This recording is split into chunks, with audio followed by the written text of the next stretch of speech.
SFO to Phoenix, and the question is, will the 49ers beat the Cardinals? And, I had to start my preview with Brock Purdy, who's making his homecoming to the desert. He obviously grew up, went to high school in the Phoenix area, was honored as the Gatorade State Player of the Year at State Farm Stadium. That's when he took that picture with Patrick Peterson, who later guaranteed that he'd intercept Brock Purdy, but failed in week one. Purdy led Iowa State to a victory over Oregon at the Fiesta Bowl, which was held at State Farm Stadium. So now Brock Purdy gets to face an Arizona Cardinals defense that could not slow him down back in week 4. We're talking about a 49ers franchise record, 95.4% completion rate for Brock Purdy. He went 21 of 22. And today I wrote about the fact that Brock Purdy has been the best deep passer, the most accurate deep passer in NFL history on record this season. 66% of his deep passes, 20 or more yards, he's completed. You normally don't see the NFL leader above 50% on the season, but Purdy's at 66%. It is the highest percentage by over 10 points that has been logged by PFF in NFL history. And on top of that, Purdy seems to have gotten into a better deep rhythm with his receivers. I know we saw the Deebo Samuel play where he caught Jamal Adams flat-footed, but then we saw the Brandon Ayuk play where he threw Brandon Ayuk open on the shuffle and the roll to the left. The rhythm has improved since the Rams game in week 2 when Purdy missed 3 deep passes. Since then, he's 23 of 30 on these deep throws for a 77% completion rate. That is absolutely absurd. We are seeing stuff on the football field that Brock Purdy and the 49ers are doing that hasn't been done before in NFL history. 77% on deep passes since week 2, since Brock Purdy made those changes, since he looked himself in the mirror after missing some of those throws, maybe due to some rust from the elbow surgery.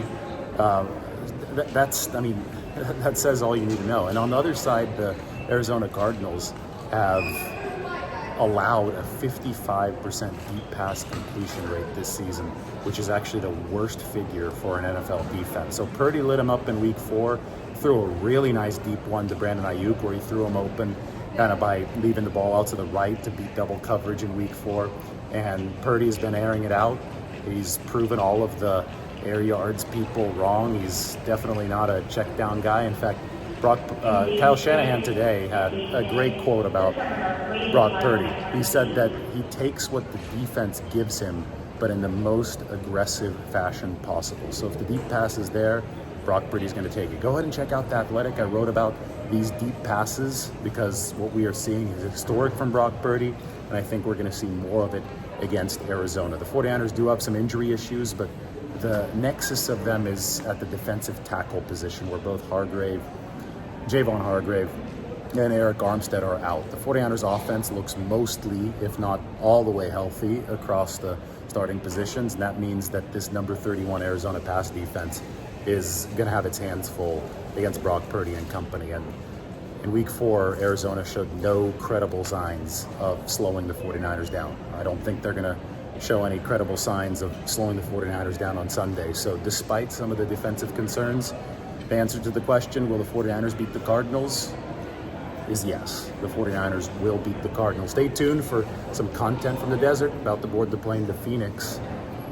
In the desert, we'll give you our prediction tomorrow. Maybe Margot will be part of the prediction tomorrow because she is going to be in Phoenix as well. So, by the way, I think it's just about time for us to continue our airport review series. We started with San Diego. I think they got a D-.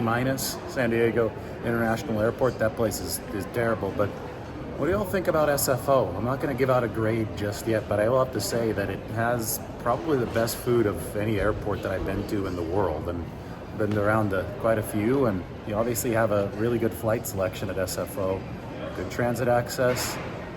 It's the hometown airport for many of you, so I'm curious to hear what your grade is for SFO in the comment section, and we'll give these guys a proper grade as part of our airport review series, which will continue here into the meat of the 49ers season as it moves into the playoffs for this football team, which, by the way, is the first football team in the NFL this year to qualify for the postseason. The 10-3 49ers against the Cardinals coming up on Sunday. Yeah, honestly the best deep ball more consistent deep ball throwers that I've been around are not the guys with the strongest arms.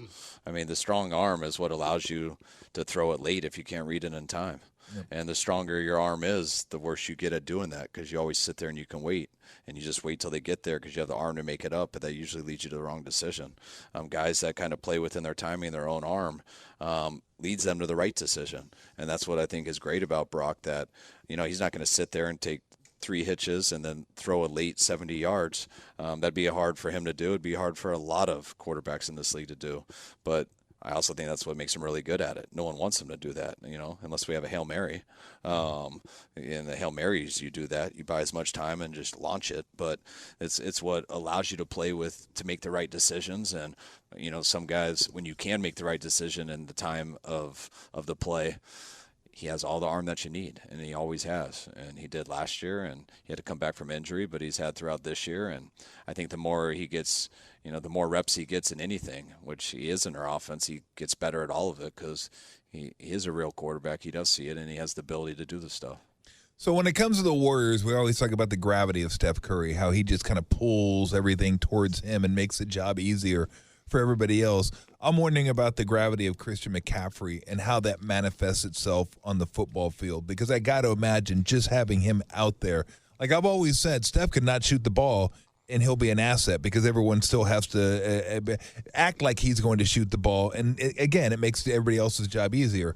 Even if McCaffrey doesn't touch the ball, he's out there, he's a threat, and people got to be aware of where he is and how he's lined up. How does his gravity kind of manifest itself on the field that makes, everyone else's job a little bit easier? That's why I think Steph's such a good comparison, as much as you can crossing over sports like that. But, first of all, not even talking Christian, like just when you have a threatening run game, just the run game does that to a defense. Mm-hmm. No matter what they want to do, no matter how good your quarterback or your receivers are, if you have a good running team and you're willing to run the ball, that's a problem for defenses. They have to honor that, which makes everything else better. And then you add in an elite running back like Christian with a good running team. So that's just twice as big of a problem as it could be just in a normal situation. And then on top of it, you go out to what Christian could do to all the guys who cover him, which are usually linebackers and safeties. If he wasn't such a threat in the run game and we didn't run it so much, then go ahead, put some corners in there to play linebacker and safety, because then they're in positions that they could have a better chance covering them. But you got to think, first of all, how to stop the run. So that kind of all ties together and stuff, and that's similar to how Debo is too. Because you got a guy who, if you're handing it off to him or throwing a screen out there to him, he does have a threat to go the distance. So you got to be very careful not to give him a lot of space, because if you give any of those guys space, they can make you pay. Just like if Steph Curry's sitting in the corner all day, you're not going to just give him 5 feet over there. You better have someone on him closed out, because he's going to hit that three every single time. And I feel like that balances out with these type of guys, and especially when you're running the ball. When you're runners, when you're a big-time receiver, it's a huge deal too, which I've had, having guys like Julio Jones and Andre Johnson, and, they're rarely alone. There's going to be a safety cheated to that side, because just one guy on them, there's a threat of a go route at all times. So you got to cheat the defense a little bit, which makes you more susceptible in the run game, but it also helps out the receiver on the other side and makes reads a little bit easier for the quarterback. But when you can put that receiver in a running back position or the running back out to a receiver position, then it kind of just multiplies.